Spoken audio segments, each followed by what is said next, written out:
பாகிஸ்தான் நடத்திய தாக்குதலில் ஜம்மு காஷ்மீர் பகுதியில் உள்ள வீடுகள், கடைகள் மற்றும் வாகனங்கள் சேதமடைந்தன.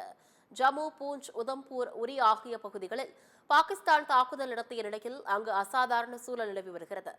இந்நிலையில் எல்லையில் உள்ள பகுதிகள் பாகிஸ்தானின் தாக்குதலால் பாதிப்பை சந்தித்துள்ளன.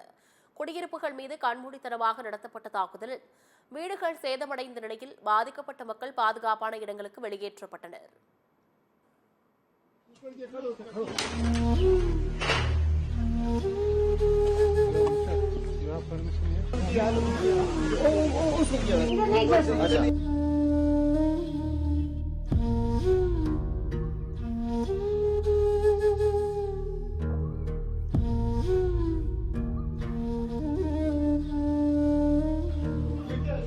देखो